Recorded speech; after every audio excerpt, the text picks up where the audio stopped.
about my background, I also have nephews who are autistic, and not to belabor the point, but it gave me an insight into how important early education is, how important it is to have support at our schools to help kids who may not have the resources at home to deal with what their issues are. So to me, because of the support my son got on it in education from my public school, I decided to get involved, and I decided to run for my school board. So, because I wanted to give back, because I saw how helpful they were to me. So I'm sitting on my school board for 5 years, and I'm like, I don't like what I'm seeing. I'm seeing cut after cut, and I'm seeing my school, which is a small rural school, like many of the schools in this district, can't sustain our educational programming and provide the services we need to our children without more support from the state. Because we cannot overburden local property taxes, and we can't expect that we can provide what we need without additional state support. So the cuts we've been seeing from the state have been devastating to rural schools, and that's really why I ran, to make sure we've got the resources we need to keep the programming in place so our kids can get to college. So right now we're seeing so much stress that some schools are facing educational insolvency. What does that mean? We don't have the programming in place to make sure our kids are competitive enough to get into a college of their choosing. They may not go, but we should be able to give them the opportunity. One of the first things I did when I got into the Senate is talk to my assembly counterparts and say, what could we do differently? I organized a press conference in Albany. Every TV camera in the area was there, and we had school superintendents, school board members, parents, teachers, even kids come to this press conference and say, we've got to stop, we've got to make changes. So as a result, the governor's budget was changed by the legislature, by the Assembly and Senate, and there was more money added to the education budget. And there were some superintendents had pink slips in their hands. They put them back in the desk drawer, and we stopped cutting. Schools are now on the funding level of 2008, 2009. There's still going to be a lot of stress. It didn't stop all the cutting, but frankly, we've got to balance how we fund education, and we need to make some changes. So education is going to continue to be an issue that we have to deal with. And I think that the core is we have to make sure throughout the state we're providing an adequate educational program for all our kids. We're not overburdening local property taxes. That means the state has to even out its support across the state. There's going to be challenges ahead that I'll be continuing to work on. Another item that was in the budget that we fought to get restored was cuts to organizations. I'm on the Mental Health and Developmental Disabilities Committee. One of the things I was distressed to watch is our inability to get the cuts to providers of services to developmental disabilities agencies restored fully. We got it partially restored, and I know that the commissioner, governor's staff are working with providers to mitigate those cuts, but those cuts did end up in the final budget. I'm going to stop there. I will say that we're only supposed to talk 10 minutes, and I think I'm leaving you 2. But one of the things I did last week is I unveiled my economic development package for more rural and agricultural businesses, and it's something I wanted to share with you. It's 3 bills. One is a small farm modernization program. It allows small farms access to $25,000 of low interest loan money to improve, to modernize their farms, and to plant new crops, to add a processing aspect to their product, whatever. It's a small cash flow loan or capital improvement program. The other one is a disaster relief program. It provides $10,000 in grants to small farms to deal with flood mitigation and replanting after a frost, for example, or recovering from a disaster. These are things that are taken out of their hands, and it just helps us keep our farmers in business and in our communities. third one I think you'll appreciate is rural broadband access, or getting more internet broadband access into unserved areas, because this helps all businesses, it helps families, it helps schools connect and be more able to deal with changes in the funding so that they can still have access to distance learning, but we can't get our schools connected to do distance learning if they're not all having access to broadband internet services. So those are some of the things that I'm pushing out there through, introducing bills like that. If you have ideas that you'd like us to throw out there and get the discussion going on, please let me know. I wanted to introduce Alana Henneberry, who's, stand up, who's my full-time staff person here in Kingston. We will be opening an office soon. Soon. I'm not going to say when. But we'll be here in Kingston a lot, and I got to say, you have so much fun at your chamber breakfasts. I want to come back and try to win. Thank you for having me, and I'll let you know.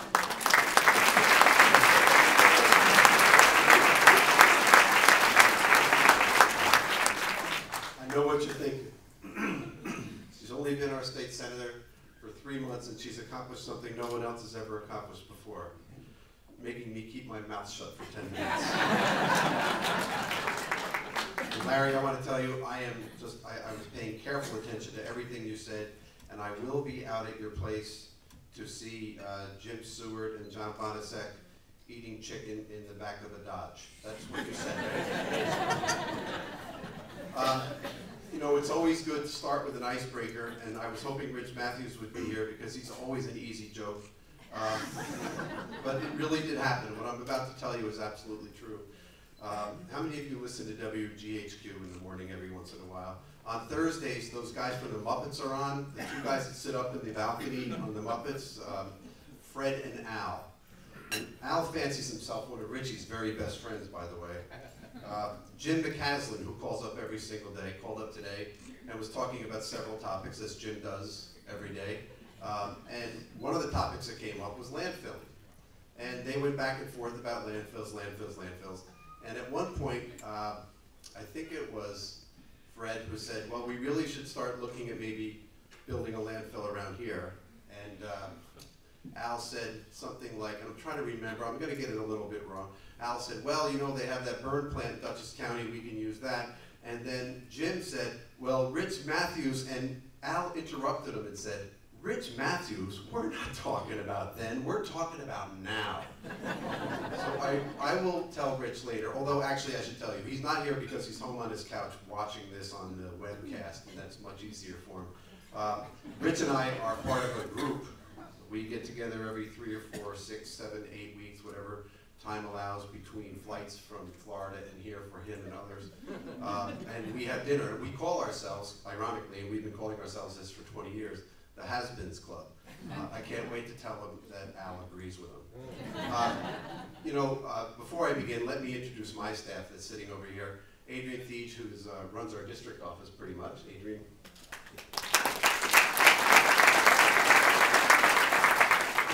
And Kristen Murphy, who runs absolutely everything.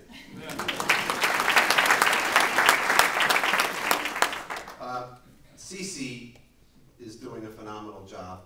I think most of you know, maybe to you it still seems like we just passed the budget, but to me it seems like it was about 100 years ago. We've been through so much else since then. But I want to tell you one very brief story of something that happened in the budget, and I know it remains a controversy in our community. But it almost didn't. It almost didn't remain a controversy at all, except for the fact that Cece rescued it. You know all about this rail trail, rail on trail, trail without rail, trail with rail controversy that exists here. And it exists over a $2 million grant that was put into the budget by the governor. Within minutes of the governor's budget coming out, Cece and I were talking, and she said, it looks like that money is secure. A few weeks later, when 2 House budgets came out, she said there's a problem with it. It looks like the Senate budget is taking it away, and it's no guarantee that it will even come to Ulster County. So the two of us then worked together, and we were able to get it put back in the budget. So the $2 million is back in there, and we got added add to it the opportunity for all of you to participate in a public forum to discuss what the proper outcome should be of the spending of this money.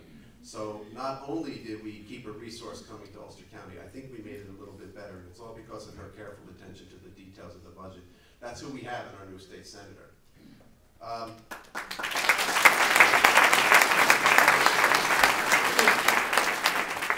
One of the first things I did when Terry Gibson got elected across the river was I called Terry up and I said, listen, why don't we get together with the leaders we have in common in our communities and have a little luncheon?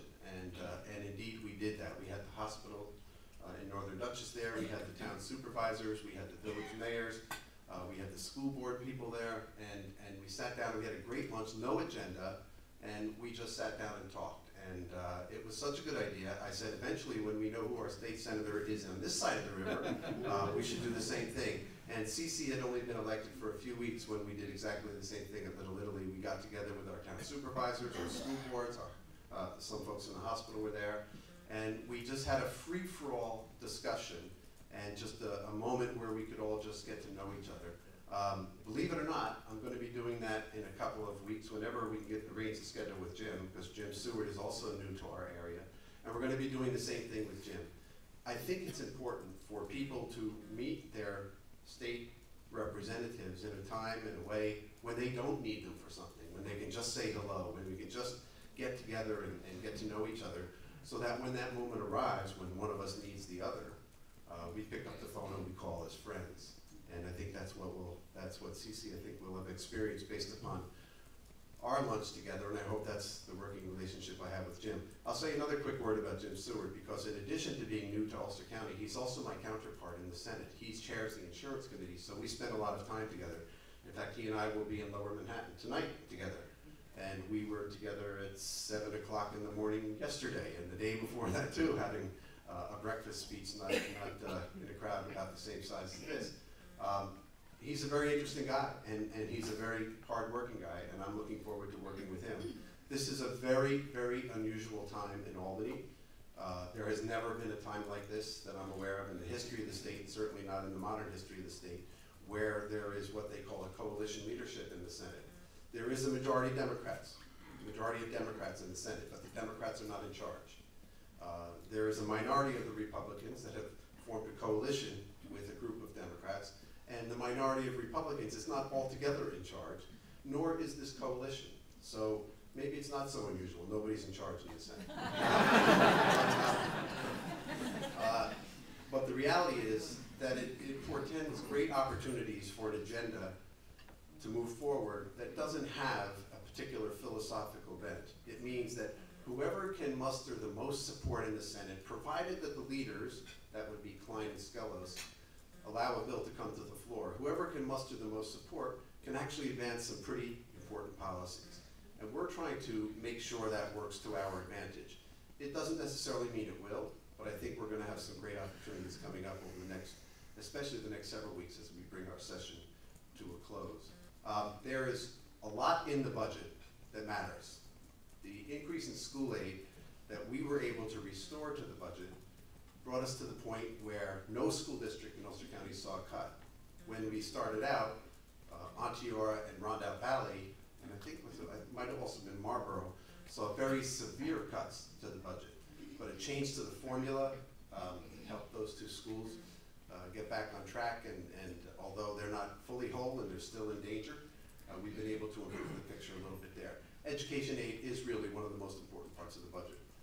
Healthcare finance is another very important part of the budget, and the cuts to OMRDD, which came about, by the way, not because we wanted them. The federal government cut the funding to us, and we passed that through, and we were only able to restore about 1/3 of it, with a commitment from the leaders that they'll find another portion coming out of the administration programs to put toward direct programs.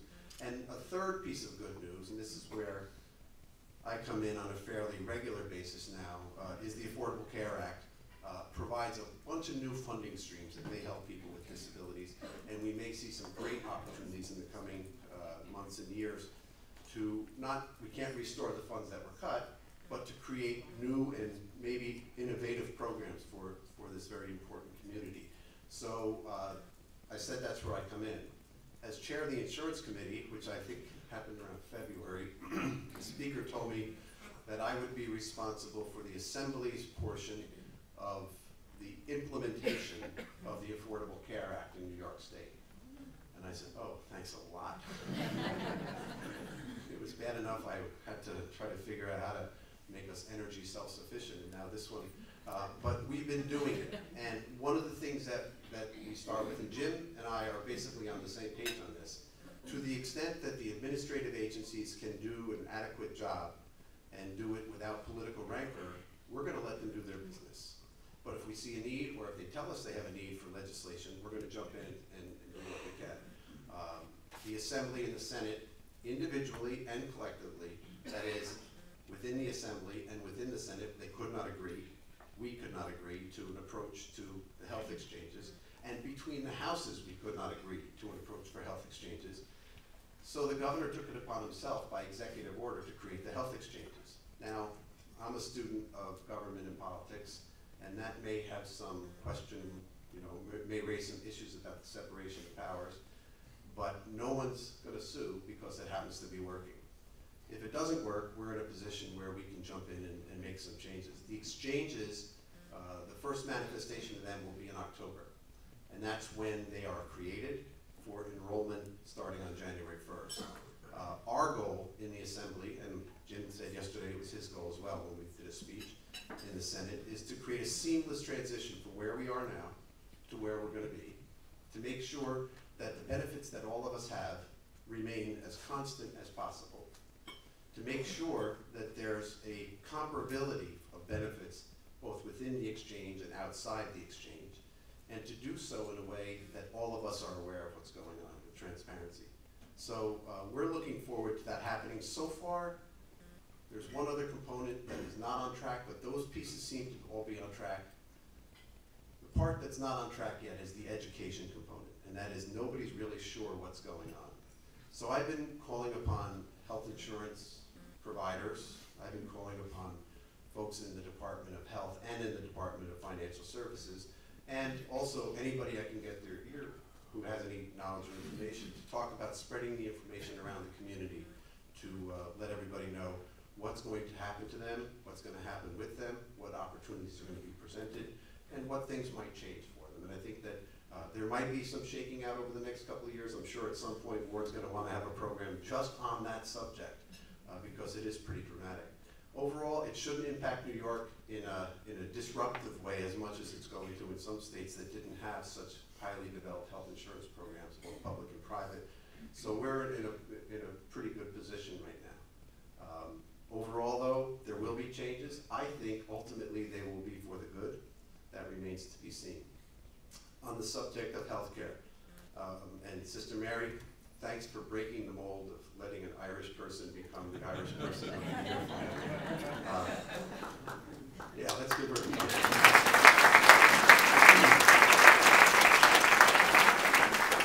I was here, but I left before the crowning, and I had to hear about it from third parties, and I was like, no, you don't understand. You can't be Irish to get that. Don't you remember Kathy Yanis, how she blew it when she came up, I'm half Irish, but darn, it was true, so congratulations.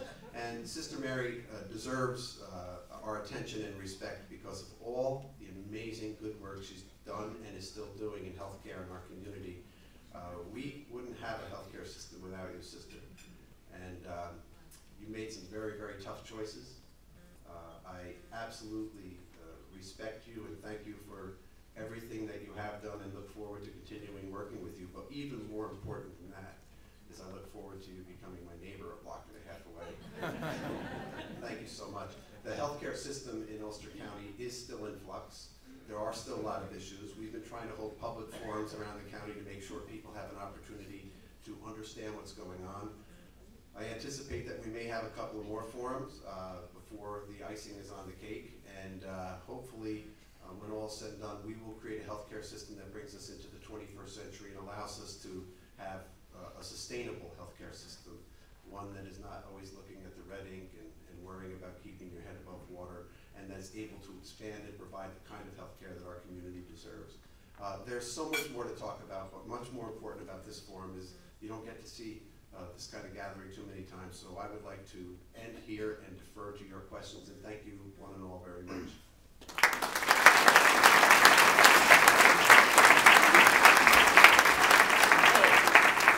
I'm Collins. One of the things that got in the budget that didn't get much press, and maybe you could help us understand it a little bit, was the way they increased the minimum wage. I'm all for a minimum wage increase, but from what I understand, the delta between the existing minimum wage and what it graduates up to is going to be actually paid for by taxpayers as tax rebates to the employers. I think only in New York could you do something like this in such a ridiculous way. But the sad part about that, besides the taxpayers picking up that delta, is there seemed to be an incentive to keep people at minimum wage because the employer is going to get a reimbursement, and would affect upward mobility of lower income workers by, and also encourage employers to only hire minimum wage people because they'll continue to get this subsidy. So if you could explain, if I have that right, and if I don't have it right, I hope it's not right, but No, I think unfortunately it is. Yeah, if you could explain maybe how you could maybe fix that. Well, I'll start because I'm going to blame Cece's house for it, Thanks. not you personally. Before the budget passed, the Assembly passed a straight-out minimum wage increase. We passed a piece of legislation. We asked the other house to join us. We asked the governor to sign it. If they did join us, that would have just flat-out raised the minimum wage, and it would have done it right away. There would not have been a graduation. There also would have been a cost of living increase, so it would take the politics out of minimum wage forever. It wouldn't be associated with whether this party favored workers or this party didn't like them or whatever was the rhetoric of the moment. The credit of which you speak is for young workers, not all workers. It is of a limited duration. It is not a good idea, but it was part of the compromise that was reached. The compromise that was reached graduates the minimum wage up till the end of 2015 is when the full minimum wage will be, the new full minimum wage will be reached, and the cost of living escalator was not included. There have been a variety of studies out there, Tom, talking about the impact of the minimum wage increase, and clearly the studies that I believe in support are ones that say that it will be an engine for our economy, that it will free up those people at the lowest end of the wage scale to do things that they couldn't do before, to have a little bit more discretionary spending, and also to make the bills that they can't make right now. If inflation, I'll leave this to Cece to continue because I've actually heard this from her, if inflation were to have been a factor in the minimum wage since the last increase, it would be significantly higher than what was agreed to by the legislature, even in the 2015 moment. It is a difficult issue for some businesses to deal with. By and large, though, it is not the small businesses who populate this room. By and large, it's the larger businesses who are hiring minimum wage workers. For the most part, small businesses in this state are not paying minimum wage, they're paying above minimum wage, and this will have little negative effect on those businesses. In addition, because of what it will do to move the economy along, I think we'll see more. In terms of that tax credit, I, for one, would be perfectly willing to revisit it and take a look at it another way. We didn't talk too much about taxes in our presentations, but there were some significant changes in taxation. The millionaire's tax was continued. That was the headline. There was an income tax credit rebate program that was installed. Again, not something I think was necessarily thought out as carefully as it could have been, but it was a middle income tax rebate. That will be several $100s in the pockets of middle income people. A third thing, and very quietly done, was, you might have heard about the Article 18A tax on utilities. That tax was generating about $500 million a year, and it expired at the end of this year. There was a movement to continue it on the part of the governor, to renew it for 5 more years, and there was an effort on the part of some of us to have it eliminated right away, like was promised when it was imposed. Neither one of those things happened. At the end of the day, I had proposed a graduating down so that we wouldn't have a giant $500 million cliff to fall out over when we eliminated the tax, and that's exactly what we wound up with, not 5 years, but 3 years. So a very significant tax decrease that each and every one of us pay on our electric bill was incorporated into this budget that wasn't talked about. I mean, what you ended up with is a negotiated budget, and not everyone agreed that the minimum wage should be raised at all, and the tax credits is what ended up being in the final budget, because that was the position of the Republican leadership in the Senate, and they wanted something for businesses to deal with the raising the minimum wage, and that's what we ended up with. I think the focus originally was on to help small businesses, but it was expanded to all businesses. So in fact, places like Walmart were getting a tax credit for hiring young workers, and I think it does place people who are older and working at Walmart at a disadvantage. And if you, this tax credit to these businesses is only for young people between the ages of 16 and 19, and you lose the tax credit when you hit 19 or beyond 19. So what's going to happen to those young people who are 19? Are they suddenly going to be out of a job? And the people who are working there who are older, who need it to help them make ends meet, may be out of a job because the tax credit doesn't go to them. So I totally agree with you. It's not what we wanted. It's what we ended up with. Hopefully, you know, in the future we can make some changes. But the cost to the state, I think, is like it's over $400 million to provide these tax credits. Why don't we use that tax credit for something else that helps small businesses grow, that helps communities bring businesses in? So to me, it was not a good use of our tax resources as a group. So I agree with you. It's a problem. You know, we'll have to see in the future if we can make some changes. What else? Okay, Larry? Kevin, we have an insurance issue that's coming up since you've landed in that chair. It's predominantly affecting auto dealers, but most of the dealers in the rural areas give loaner cars to customers. The deal is that it's a temporary substitute vehicle. So in the event of an accident, their insurance carrier is supposed to be primary. A few insurance companies started saying, no, we're not doing that. It has to go back on the dealership insurance. Well, our insurance company, because dealership insurance is very specialized, there's only about 5 or 6 companies that write dealership insurance at all.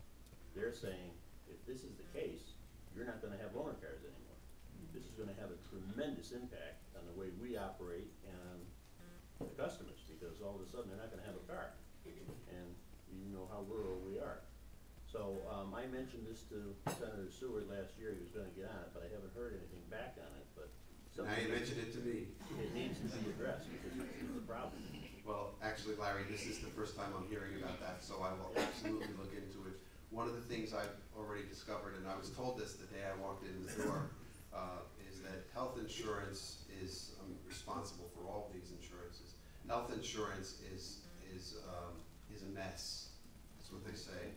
They said property and casualty, and that includes automobile liability insurance, is very difficult and all over the map. And life insurance is easy. Don't worry about it.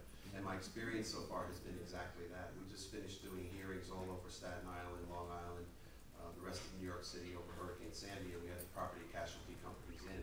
And people were looking for scalps when they walked into those meetings, but I have to say that the representatives of the companies are very responsible, and I think they are willing to hear issues like this to be dealt with through the association level, and that's really, I think, where we can start to deal with it, so I'll be happy to look into it. Yeah, I brought it up at the state association, but I've had conversations up the chain with these insurance companies that got nowhere. Do you know if the state association included it in their legislative program?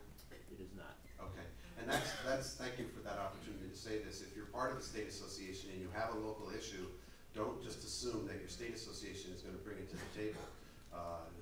Don Christian and I have this discussion all the time, and Don Cott and I have this discussion all the time about the differences between SUNY's needs and SUNY New Paltz and Ulster's needs. They're not always simpatico, they're not always exactly the same. So if you have an issue with an association you're involved with, make sure that they give it attention, and don't assume that they do. Pick up the phone and give us a call, we'll follow up on it. Okay, and back, Marcy? Yes, Cece, it's great seeing you out there. It was our dream, and here it is, standing right in front of us. We're very proud of you and what you've done so far. Just wanted to thank you.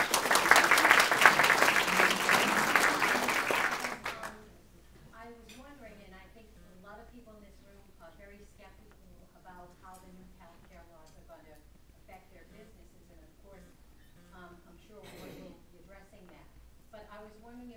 any, idea that with most of us, we would like to see state, federal legislators sharing the same health care with us so that we would have some kind of guarantee that the health care that we get, that they elect to give us, will be something that they share in the burden and also in finance. And has there been any effect to that coming about, and Kevin bring it to the table? Marcy, we do get the same healthcare as you. The plan that I have is a plan that's available to other people. But one of the things that's happening with the health exchange is that there will now be a stratification. There'll be a streamlining of the plans that are out there with, actually they've affixed to them, mineral numbers. They've got silver, gold, platinum, and bronze. And we picked specific commercial plans in the state and said, this is what the platinum would look like, this is what the gold would look like, this is what the silver, and this is what the bronze being the basic plan that would be available. And those plans are meant to make benefits more comparable between plans. The thing I'm working on right now, both in the area of health and the area of property and casualty, not so much life, it's not as important in this aspect, but a stratification and a clarification of definitions of words and terms. So in the area of property and casualty, do you know that every insurance company defines hurricane differently? So if a hurricane strikes our neighborhood, your house might be covered by your company, but somebody's house next door might not. So we're going to approve a bill out of committee next week that defines the word hurricane. There's another word in health insurance called out of network. And out of network can mean almost anything under the sun. And it can mean almost any level of reimbursement. We're going to try to find a common ground upon which we can get insurers and insureds to agree, and also providers to agree that this is what a basic out-of-network policy would look like. Not that we're going to require it to be provided, but if you do provide it, this is what it's going to have to look like. I think that's where we come down to getting to that point where everybody feels like the system works a little more fairly. Doing definitional things, they're not just words, they actually change benefits along the way. When you change the definition of a hurricane, if it lands in the water and it's covered, then everybody's covered. If you have to wait till it touches down on land, then you're not covered. So it actually expands coverage or detracts coverage contracts coverage depending upon how you define it. The same is true of out of network and the other things. So one of the things that I've been doing since I took over the committee is going through the words that we use. If you think you know the English language, I mean, treaty, the word treaty, is an insurance term that has nothing to do with an agreement between governments. Navigator is not somebody who drives a ship. Navigator is somebody who brings people to health insurance. There's a whole bunch of terms that you and I think we know what they mean, but they don't have their plain English meaning in this. But not only that, different companies, different entities can interpret those words very differently. Rick, try to. I just wanted to add one point that as healthcare and health benefits are very complex, and there's a lot of laws, and thankfully we have people like Kevin who are going to be sifting through all of that. But the goal is getting more people on health insurance plans should lower our cost of health insurance and lower our property tax and county tax and state tax burden that's covering those types of costs. So when we get more people on health insurance, we should be seeing lowering costs for everybody, essentially. That's the goal down the road. And I think we're going to be going through a transition. One of the things I wanted to mention to Kevin, not to be an advocate, but places like schools, municipalities, and towns that have health insurance plans, if they can go into a bigger system, a bigger, more regional plan, it's going to help them save money and reduce local costs. And that's something that I've mentioned to you. But this is an area, because there's going to be change, we need to look for opportunities to reduce costs without losing benefits. And so it's something to keep engaging with us on and giving us idea to help push. The final goal is getting more people on health insurance so we can reduce all of our health insurance costs. Rick Alfond, right over here, Rick. Workers' compensation insurance. Insurance. Labor. Actually, we don't cover workers' compensation insurance, but I'll let you go ahead and. You don't cover it? Insurance committee doesn't deal with it. No, that's a labor committee issue. But go ahead, I'll still All right. take the hit. On the construction side, the rates for contractors, all contractors,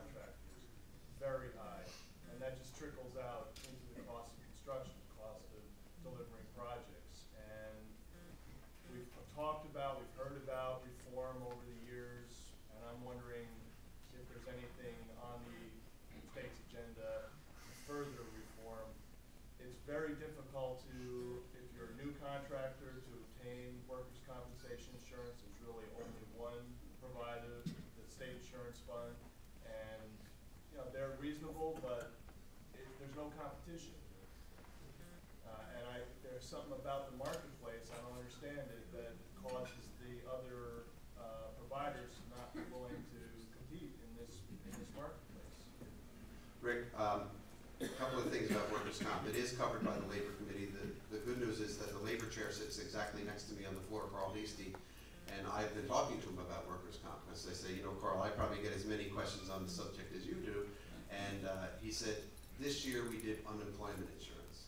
And Carl's work in unemployment insurance and working with the folks in the Senate and also the governor have resulted in finally bringing a monster to the ground in terms of the growing cost of unemployment insurance and seeing some significant opportunities to reduce the cost of unemployment and eliminating a federal surcharge. The employers were being charged a federal surcharge for a loan that the federal government made to us to pay unemployment insurance during bad times. That surcharge is going to disappear. And there was another problem with unemployment insurance, and that is that the benefits weren't high enough to allow people to keep their families going if unemployment struck, and we just saw a lot of people deal with that. Similar problems exist in workers' comp. That is, if ever there was a definition of a broken system, that's it. The premiums are too high, the bureaucracy is too tangled, and the benefits aren't appropriate and don't really do what they're supposed to do. So Carl has indicated to me that he's very interested in moving forward on a reform agenda. It will be a comprehensive reform agenda. People have tried this before. It seems to always be, when we deal with workers' comp, to be a temporary fix. I think what we have to do is maybe tear the system down to the bottom and rebuild it up from scratch. Believe it or not, the Affordable Care Act, the federal health insurance reform program, will have some impact on workers' comp. We're hoping it will have a very positive impact, but by making sure that everybody has health insurance, oftentimes some of the costs that were involved in workers' comp will be ameliorated because they'll be picked up by another insurance plan, or they'll be more predictable. Okay, somebody just shouted out no. You're not allowed to use your personal insurance Okay, well, in a worker. I'm talking about down the road after ACA is fully implemented, and it's possible that at that point that will be allowed. But the bottom line is, Rick, that it's a recognized problem, and it's something that we all want to deal with. And my hope is that now that Carl has unemployment finished and done, we can get to work on that next. So it's 9. We usually break. If you have to leave, we understand, but I saw a lot of hands up. So if you have a few minutes, we'll stick around and we'll do a few more questions. Yes, sir. I'm very glad to be here. So glad you're both working together. Mental illness and guns have now become the gold standard for violence against society. I'm not being flippant, but after Boston, is it really about the guns? The thing is, behavioral health, mental health matters. Mental health matters, and it's funded, and I mean realistically, and not with extravagant psychotropic drugs and extended therapy sessions, but real-time activity in the community and integration back into society with a normalization of people that may have had a problem to get over it and then get back to their life would really cut the amount of expenditure over decades on one of them, I hate to say it, and it would be so good to work collaboratively on really looking at the mental health situation, what can be done for people that suffer. It is a brain disease. It's as much a disease as anything else. Thank you both.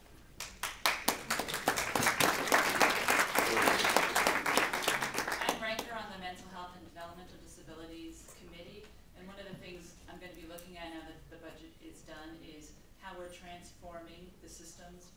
We have the Mental Health Community Reinvestment Act was put in place 20 years ago, that when you downsize a psychiatric facility, the money the state saves, and a bed in a psychiatric facility costs the state $337,000 a year, whereas a services through a community-based organization costs around $30,000 if it's a home, and even less if it's just outpatient services.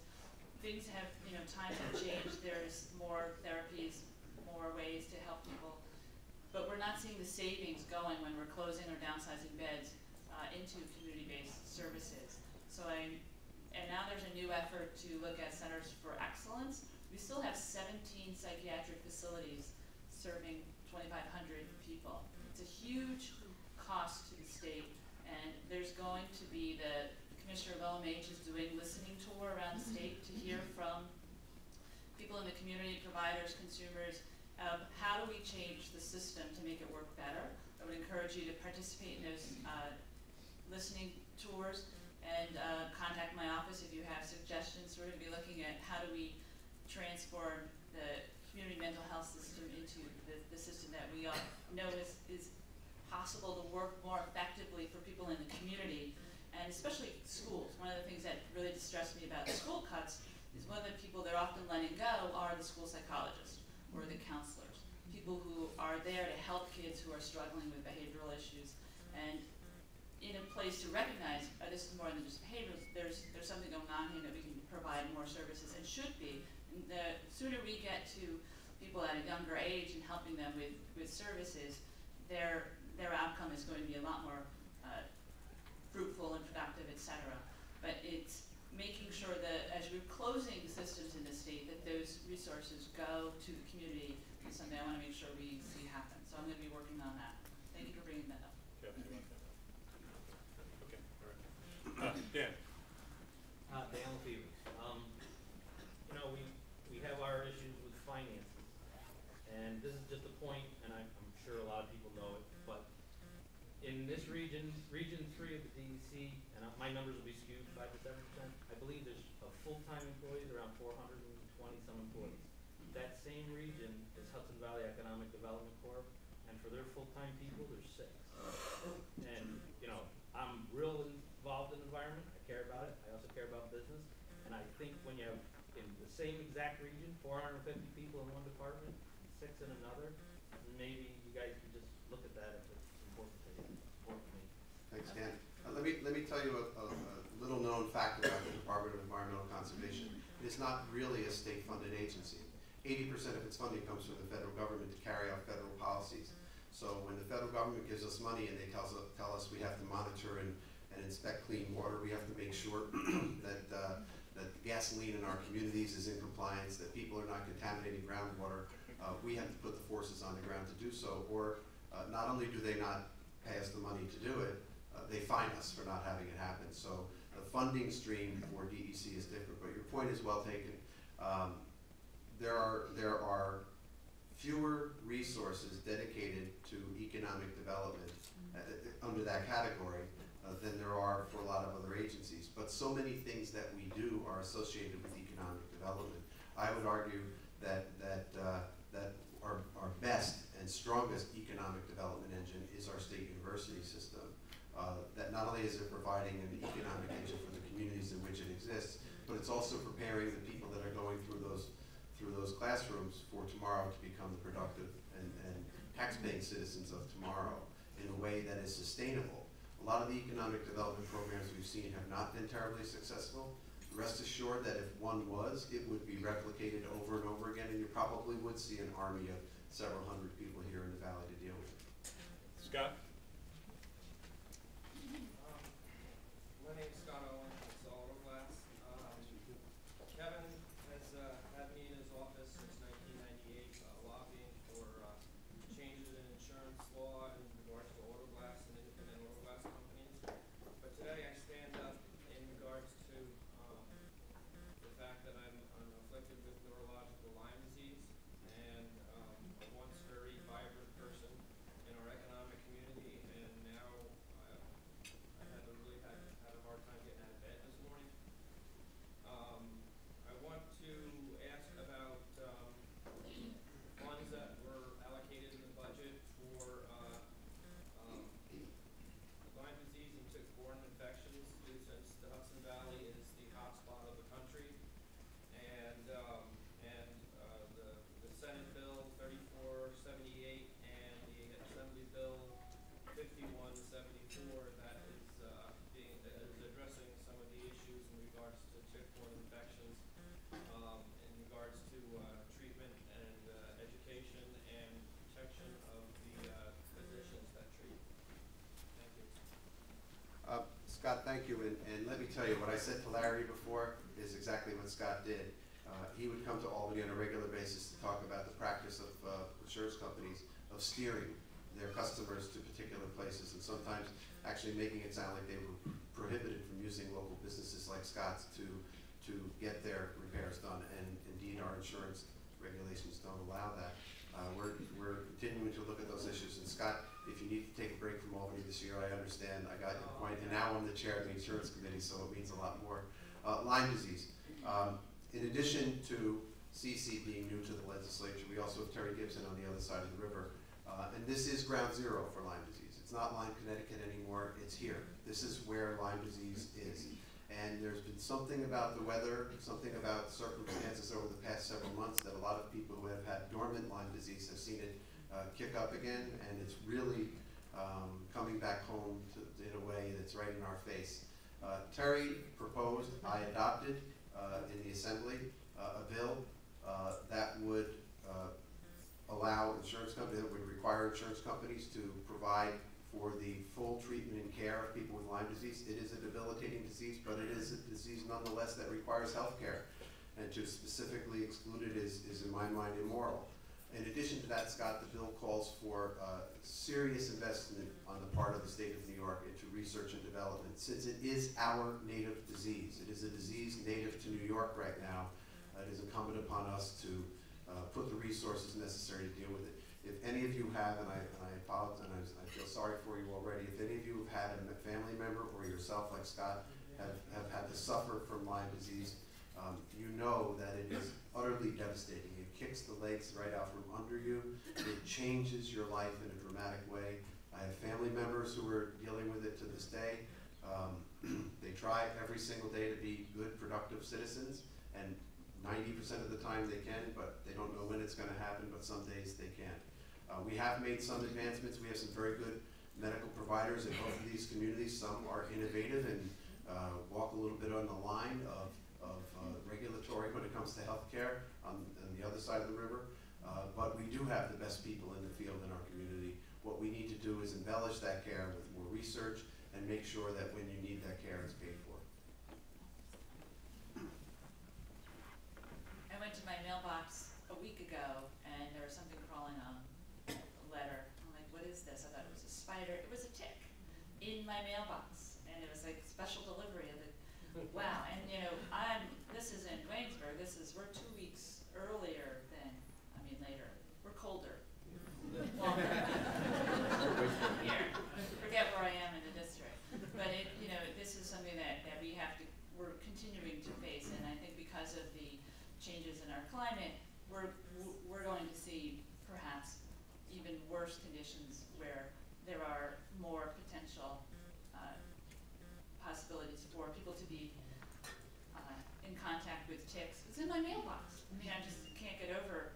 I wasn't out in the field with knee-high grass. It was in my mailbox. So I think it's something we have to work on. I support Terry Gibson's bill in the Senate. Challenge in the Senate is getting it to the floor. If it gets to the floor, it will pass. But it has to get to the floor. I would, since you're in Ulster County, reach out to the Republican members of the Senate, let them know your concerns, and ask them, because their leadership is in charge of what gets to the floor, bring this to the floor. And that would be my suggestion on where to focus advocacy around that. We're doing, all right, one more. Don? Kevin, I want to thank you for your comments about the state universities being such an economic driver across the state, and obviously I agree. I don't have a question, but thank you for you and your colleagues for your work in separating out the dormitory authority bonding constraints from the overall bonding limits in the state that have let us move ahead with a housing project at the New Falls campus. Very important for our future and important economic driver in and of itself, so thank you for that. So Kevin and Cece have said they'll stay for a little while. If you have individual questions, please come up. We will thank you very, very much for being here. Please join us back here May the 14th. Again, final thanks to the Center for Spectrum Services for being responsible. Sam, good to see you. Take care. I will. Tom, nice to meet you. Thank you.